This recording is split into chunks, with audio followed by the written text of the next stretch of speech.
Organisé par la Corporation nationale des promoteurs et chefs de centre en collaboration avec l'intersyndicale de la formation professionnelle pour soutenir l'effort de guerre, suivant l'appel du chef de l'État, Félix-Antoine Tshisekedi Tshilombo, la cérémonie de remise de fonds collectés en soutien aux dépendants des militaires et policiers s'est bel et bien déroulée dans la grande salle Maïcha Park à Kinshasa ce samedi 1er mars 2025.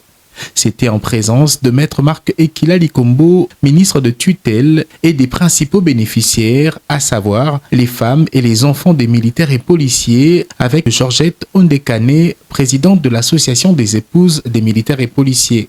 Après une prière dite par l'aumônier protestant, la représentante des enfants et autres dépendants des militaires et policiers a salué cette initiative sous la houlette du ministre Marc Ekila, lui-même issu d'une famille d'officiers militaires.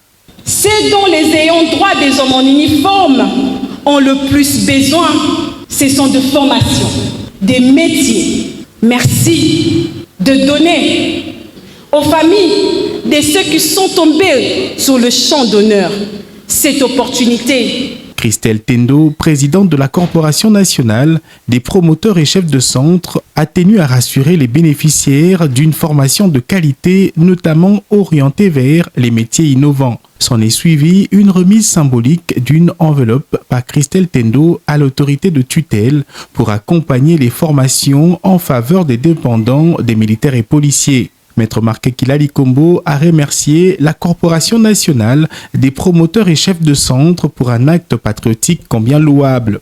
Le ministre qui a demandé que les fonds ainsi collectés soient logés dans un compte bancaire co-géré par les structures concernées pour en assurer la transparence a aussi expliqué les modalités de formation en ambulatoire en vue de compenser le manque de centres qualifiés dans les camps militaires. Nous avons pensé qu'on peut rassembler ces apprenants-là qui sont les dépendants des militaires et les formateurs vont venir vers eux avec le matériel didactique, avec tout ce qui est nécessaire pour donner le cours. Ça va se faire en 5 phases.